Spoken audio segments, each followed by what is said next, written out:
So, folks, welcome to another fantastic session, this one entitled Having a Family in the Hospitality Industry. So, life skills. Why don't they teach more useful life skills at school and less photosynthesis and dissection? Stuff like financial literacy, practical nutrition, or parenting, perhaps. But it's never too late to start, and as many of us are finding out, it's never been more important to try. As many of us have chosen bartending as a career path, that means more of us are raising families, saving for retirement, wanting healthcare, and finding ways to create a work-life balance that allows for a long and healthy career. In this session, you'll hear from married bar owners on how to raise two small children while working till 2 a.m. They'll be discussing how to work towards a balance of family, work, and play, how to work alongside your partner, and how they've raised children in the hectic and fun environment of restaurants and bars. Whether you're an operator or an owner, a bartender or a manager, this session will provide examples, insights, and guidance on how we can all do what we love and still have a successful home life. Our presenters today are Briana and Andrew Volk, who are the owners of the Portland Hunt and Alpine Club in Portland, Maine. Since opening their bar, it has been a two-time James Beard Foundation semi-finalist for Outstanding Bar Program and was named in 2019 by Thrillist as one of the best bars in America. Their first book, Northern Hospitality, was a 2019 Tales of the Cocktail Spirited Award and IACP finalist. They have two kids, one dog, one cat, and are still in the process of opening a new restaurant, though it may be 2021 and not 2020. But that's just their bio. To myself and the wider industry, they're known as passionate advocates and shrewd operators, and are indeed a testament to the nature of hospitality. So guys, over to you. Thank you, Angus. That was really sweet.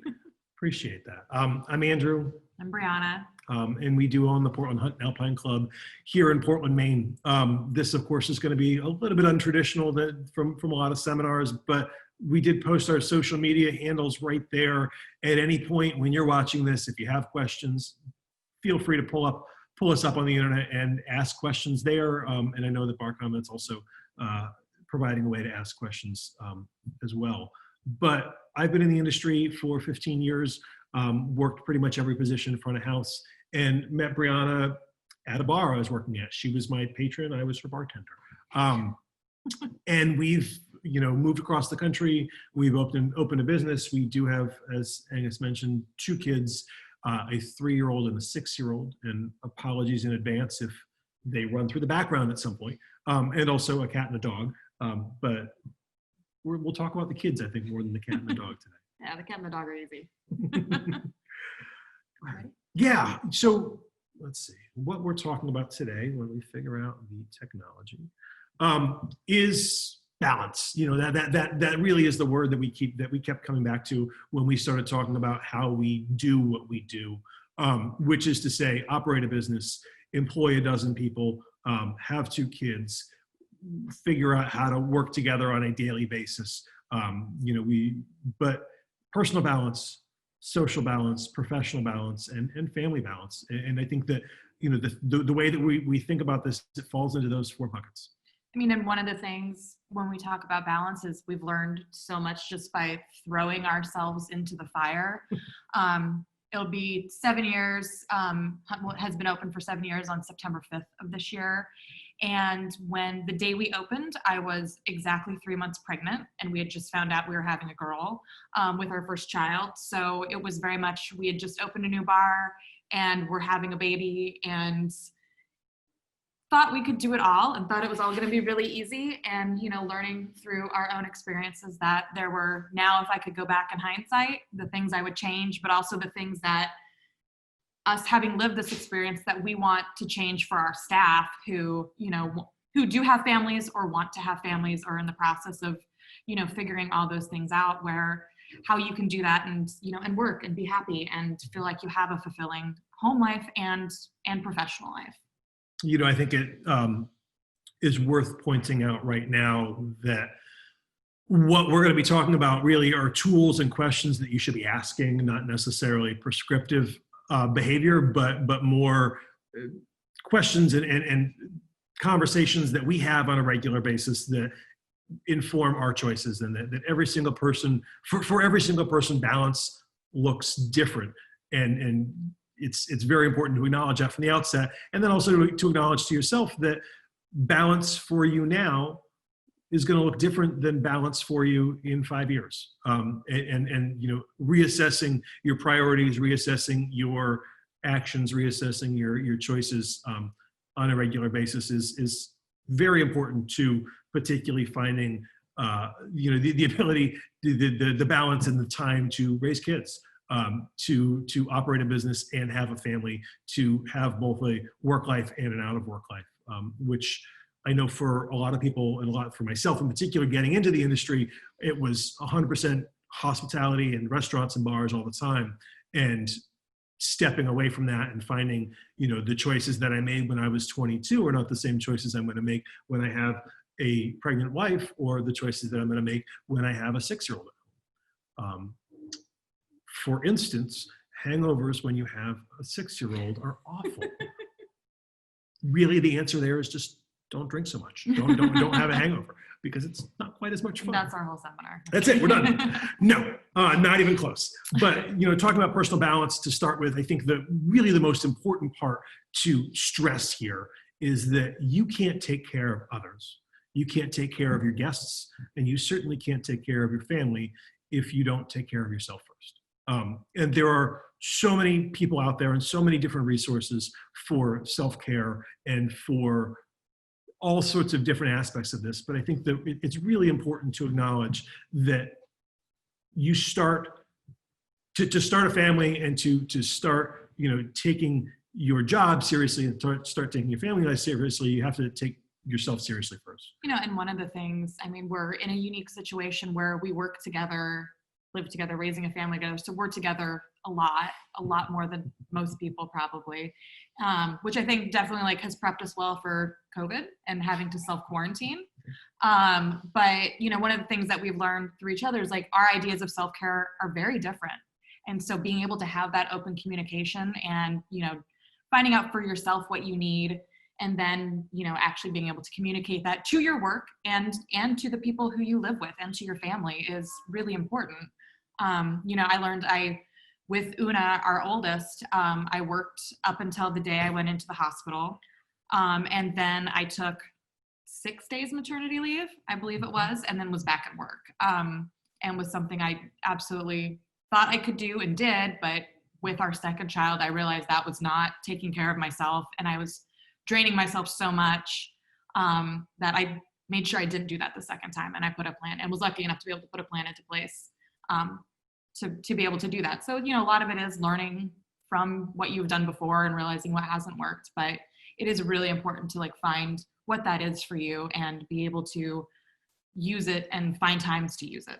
Yeah. I think it's also important to ask yourself what your motivation for both being in the industry and also having a family, what your motivations are, and assessing that and making sure you're actively making good choices for yourself and good choices for those around you.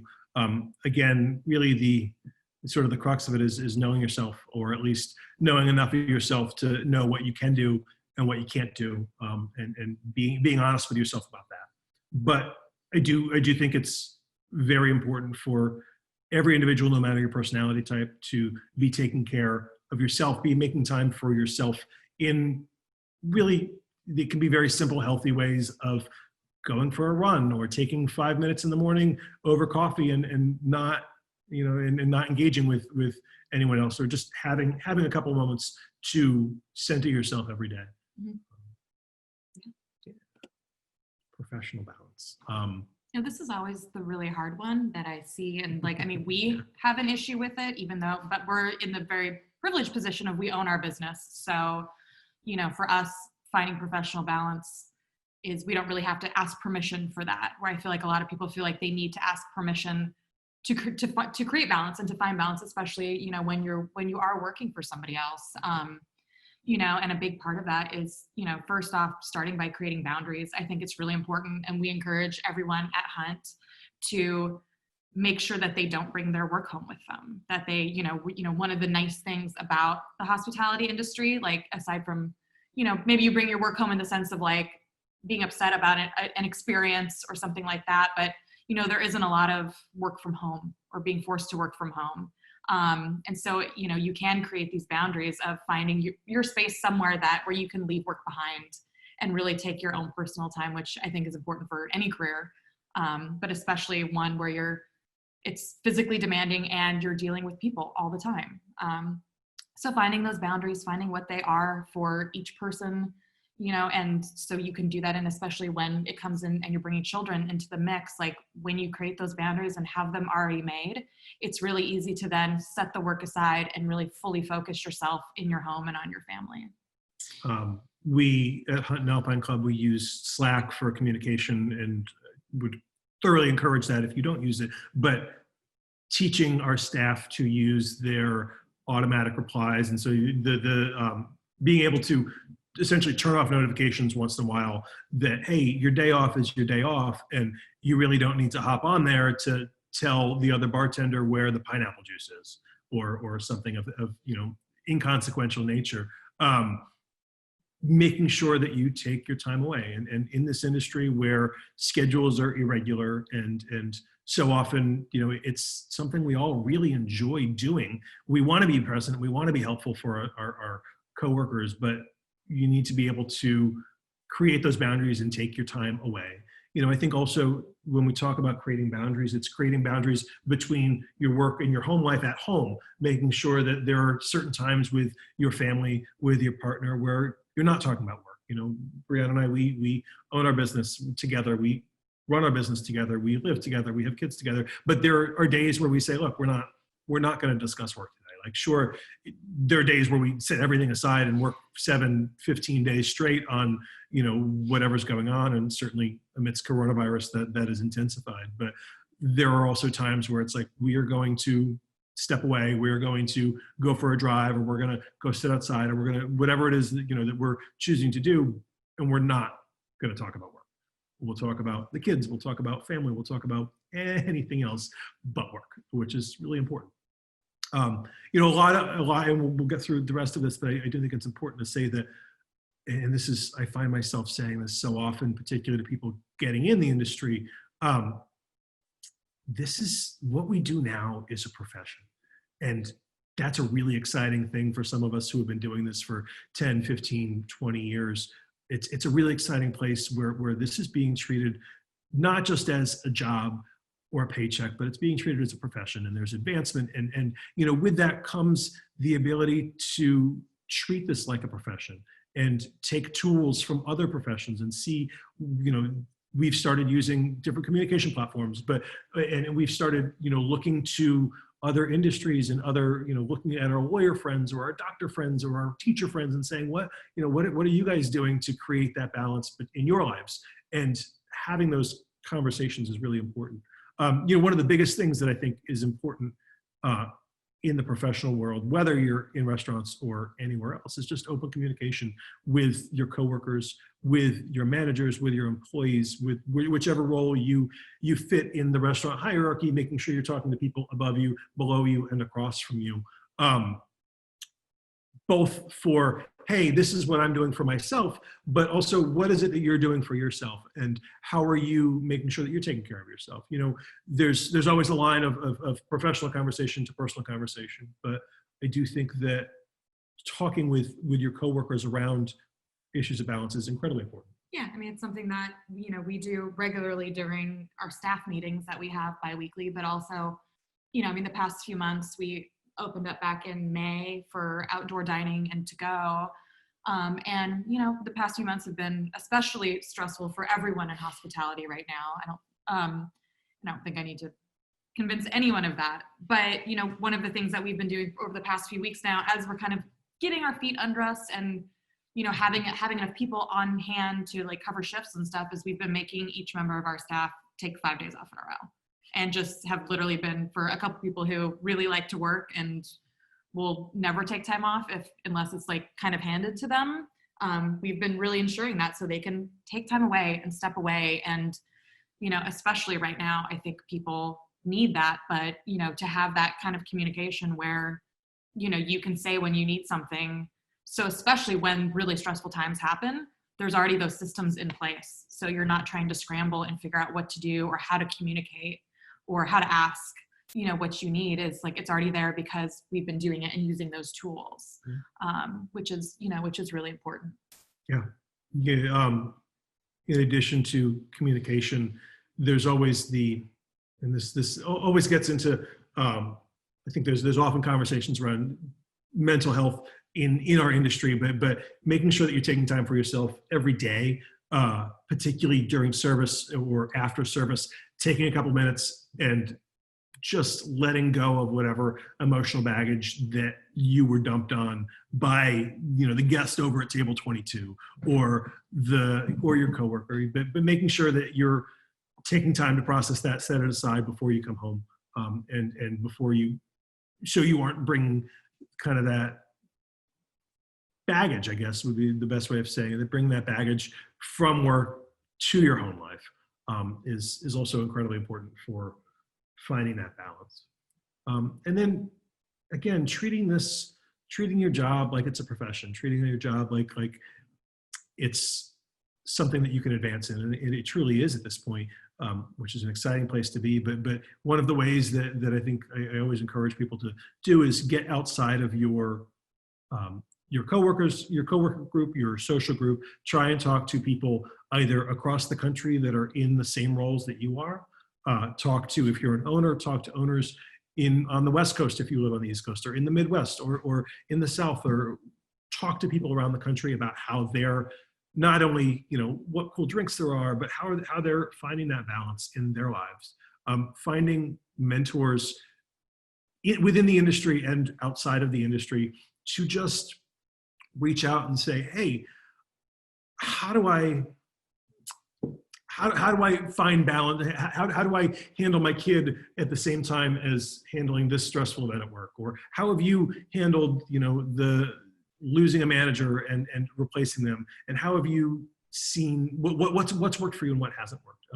And asking, creating those relationships around the country and across industries as well, is really a great way of problem solving any issues that come up when you are trying to find that balance. That's how we have solved probably 99% of our problems. Has not been us figuring it out on our own, but actually going to someone else who, has the same experiences or are experiencing the same things, and asking them like what they've done, and trying to, take that and use it and how it would work for us. So one of the acknowledgments that we continually made when we first had our daughter, and would get into really tough situations is, we'd look at each other and say, we're not the first to do this. People have been having children for millions of years, or at least hundreds of thousands of years. And people figure this stuff out every day. And that's not to say that it's easy. And it's not to say that there's just one answer, but acknowledging that fact and acknowledging that there are people out there that have gone through the experience that you've gone through, whether it's a professional question or a personal question or a family question, and dealt with maybe not the exact situation you're in, but similar situations, reaching out and engaging them in a conversation. There are so many people out there that are willing to have conversations with people, particularly if you go with, honesty, openness, and just a genuine curiosity. There's a lot of people that are willing to give their time for anything, but particularly for helping people find their way through tough situations. Social balance, and this is this is always a fun conversation in an industry that is so soaked in social traditions and the experience of we serve people, we give them great drinks, and then when we're done we go out, and I think that there's, and I'm starting at the bottom and working my way up, but I think that there's definitely a addressing what our nightlife is like, what works for us and what doesn't work for us now, as opposed to what was working 5 years ago, 10 years ago, 15 years ago. That acknowledging that changes, and just because you did something one night doesn't mean you want to do it or have to do it the next night, let alone 5 years from now. But I think that it's also important to not just talk about consumption and going out after work and whatnot, but also what you're doing on your day off. What work do you do outside of work? I think that is where both Briana and I have found a lot of fulfillment and a lot of balance, in that the time that we spend a lot of time outside of operating our business and outside of, I want to say operating our family, but taking care of our children, in community engagement work. And that means different things for different people. For us, it means we do some nonprofit and educational work around sexual harassment in our industry. We're fairly strong advocates in the political sense, both locally and nationally, on a lot of topics, some of them related to restaurants, some of them not.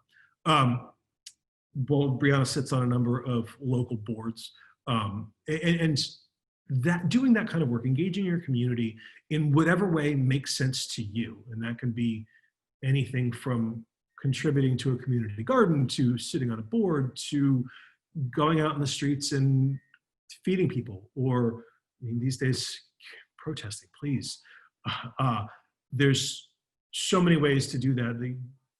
Giving back to your community and engaging with it, however you define that, is so incredibly important for finding balance between your work and your home life.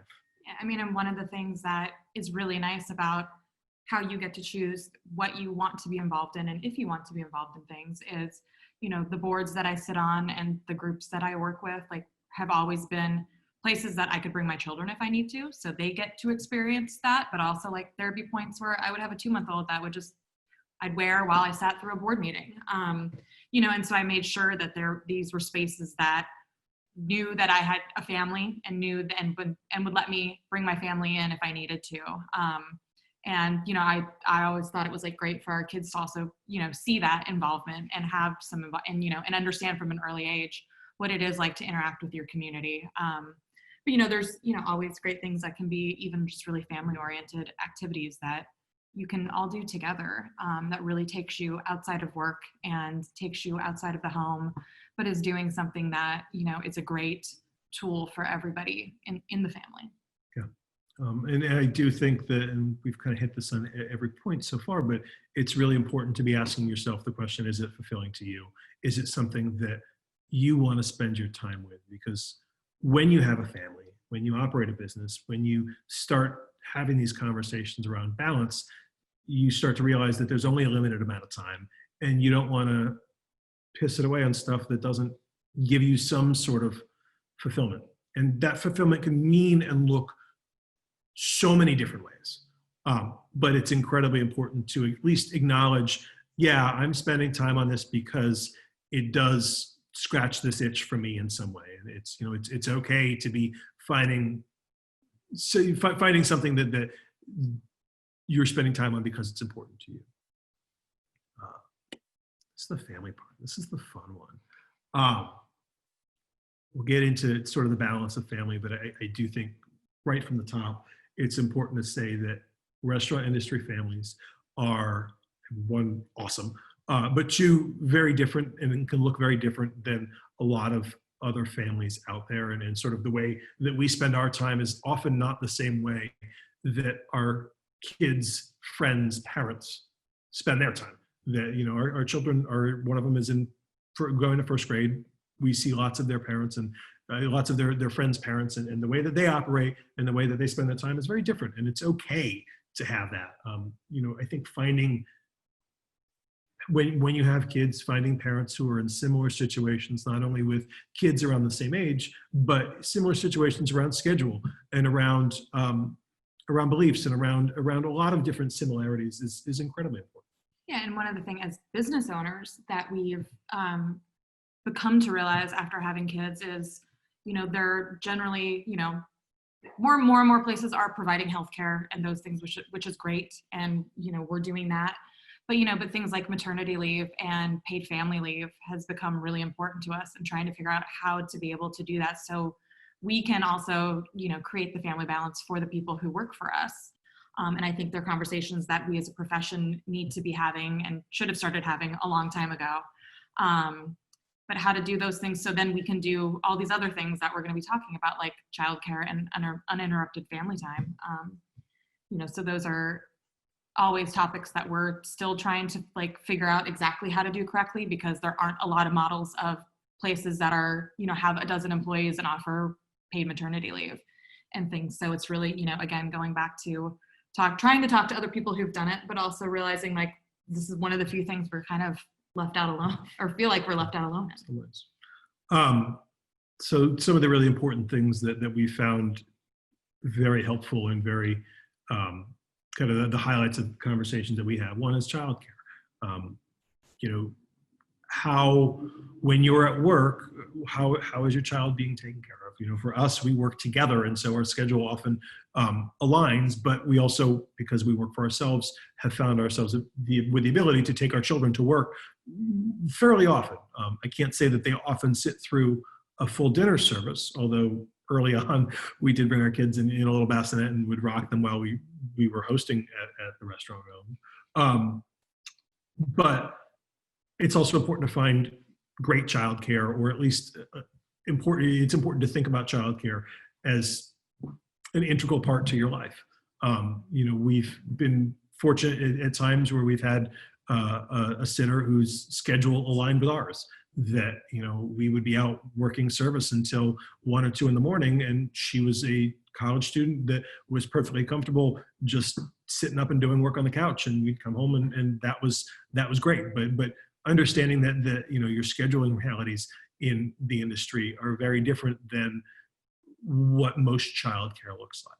Yeah, and I mean, and as employers, that's something that we think about constantly with our staff that does have children and everything, is trying to be really understanding that sometimes childcare falls through, or someone gets sick or something, and really trying to have as much elasticity in how what people can do, and so they can take care of their families and put their families first is a really important thing. And again, I think as business owners, we need to be really focused on trying to solve those problems and think about it and thinking about all these things, because as we see more and more people having families and in the industry, and especially couples who are both within the industry and working at 2 different places and having a family, there's all kinds of things that come up, and you have to give leeway for that and be understanding of that, because we think and we tell our staff, and we fully believe that like having a job is important and great, and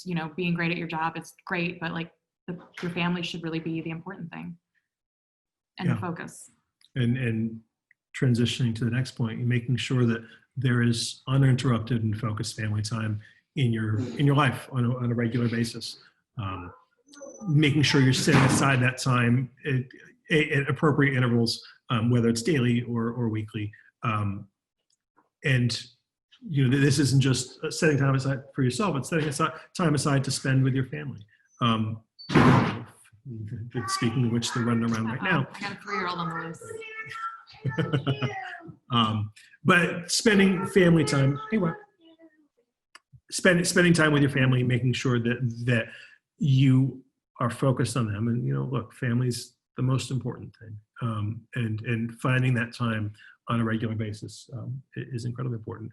And within that, creating traditions, creating things that you look forward to, that your kids look forward to, that your spouse looks forward to on a regular basis. And that can be as simple as sitting down for a meal together. It can be as simple as reading a bedtime story, whatever it looks like, but finding ways to make sure that your kids know that you're going to be there for them.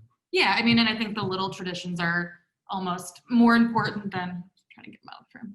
Then the really big ones. Then we're talking about holidays or or any of that is creating, like we love to cook together, and we bring our 3-year-old and our 6-year-old in and give them tasks, and the process of us all being in the kitchen together and cooking is a tradition that we love.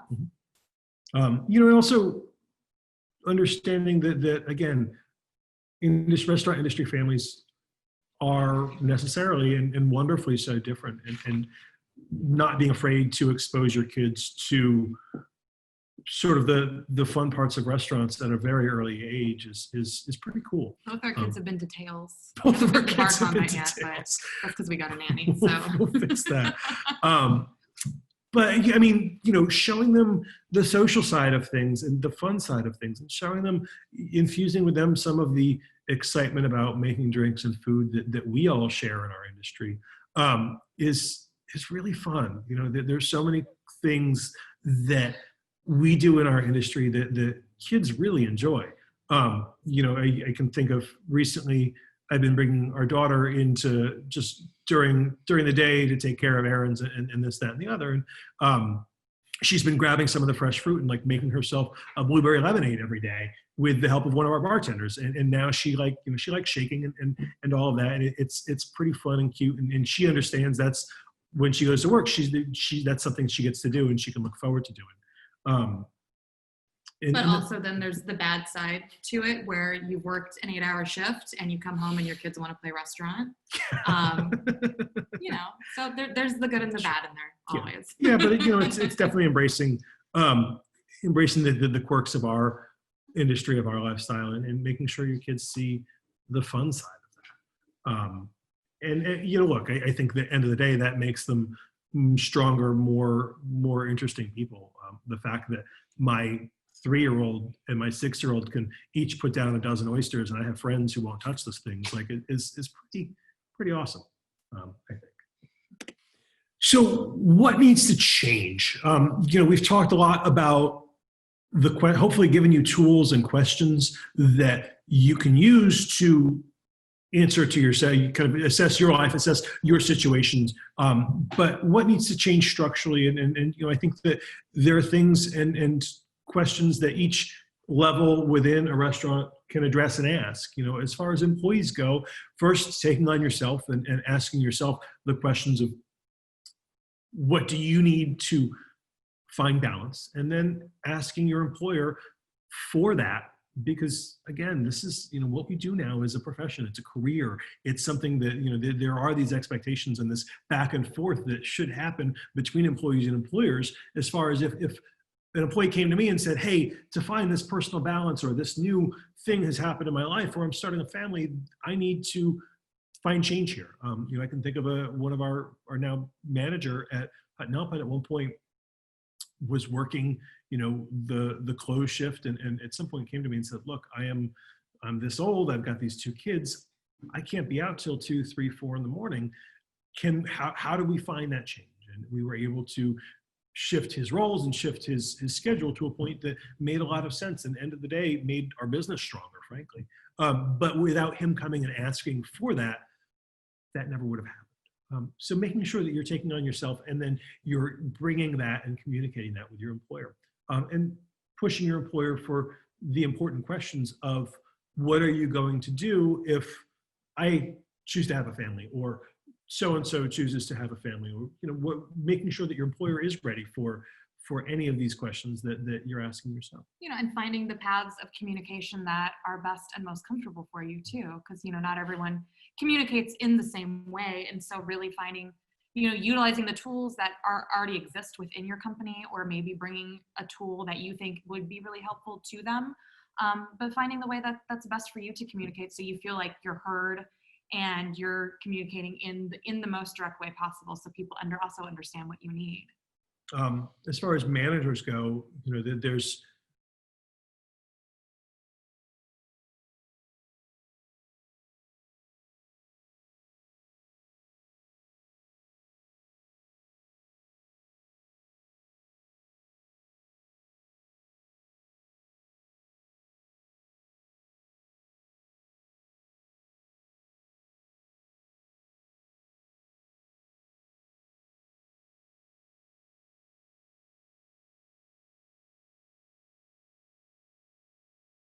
you still there? Keep going. And realizing that not everyone communicates in the same way.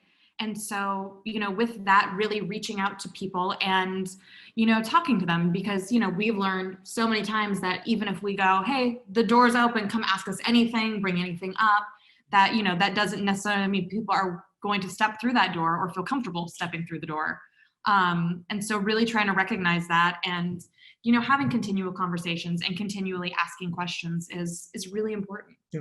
And then if you find yourself in the role of an owner, making sure that you are providing these tools, these conversations, and providing opportunities for people to find that work-life balance, making sure that you're encouraging that and trying to open the door. Again, communication, communication, communication. And making sure that your staff feels empowered and comfortable coming to you and engaging in these kinds of conversations. If you're going to be the kind of owner that every time somebody says, hey, I need to take some time off, you roll your eyes and sort of go, yeah, sure. Like, at some point, people aren't going to want to have that conversation with you. And making sure that you have that door open, you leave that door open, and you encourage it is incredibly important. And, and if I can say, like, look for the silver lining in what's been happening over the past 5 months now is, one of the things that we've really done is going, when we come out of this, how do we want to see our business structured? And what do we want to do? And, for years having talked about, like, how do we put in maternity leave? How do we do family leave? How do we provide these things so people, A, want to stay and work with us, or come and work with us, but also, are able to live their lives and go on vacations and take care of their kids and, like,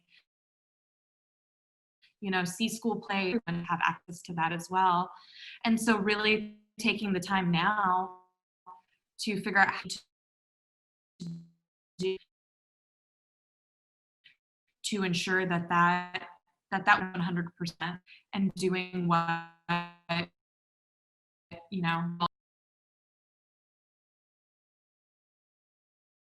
love doing. And so really to provide these and to do this, and the more and more who are doing this, industry whole, helps us out and to create, which I think is important. And so I think all that we've got to talk about. Thank you. Oops, where am I going here? Thank you so much for paying attention in this funny and weird way and weird time. It's been absolutely exciting to be sitting with Angus and talking with you guys, and excited to do this in person again sometime soon. I hope that you are staying safe and healthy and sane in all of this, and best of luck out there. Thank you so much. And please, anyone, reach out with anything that you might need. Fantastic. Did you get all that, Angus? I got that. That was good. I actually have a question, which I'll throw out here. Yeah. Hospitality skills versus parenting skills. Obviously, hospitality, multitasking, patience, dealing with idiots, and things like that. A lot of people. Oh, yeah. Do you think that parents make better hospitality professionals? I mean, are the skills complementary to working in hospitality make you a better parent? Being a better parent make you a better I was going to say, I think it makes us makes us better parents. We're very good at de-escalation. Yeah, I think that definitely hospitality skills give you good parenting skills. There is the very important difference is that guests leave at the end of the night and the kids don't. But it also gets you used to just not getting much sleep. So, we were already there before we had kids. But no, I think you're absolutely right. Hospitality with patience and multitasking is incredibly important with kids. Fantastic. I mean, Berlin last year, we had a talk from Stephanie Simbo about looking at the previously incarcerated as a pool of employees, potentially people that, and I think, if you are parents and if you're trying to create a place that is parent friendly as an employer and employee, then I think, as I say, it opens up a whole wealth of people that I think will provide fantastic hospitality people. So thank you very much for a useful session, a practical session, an interesting session.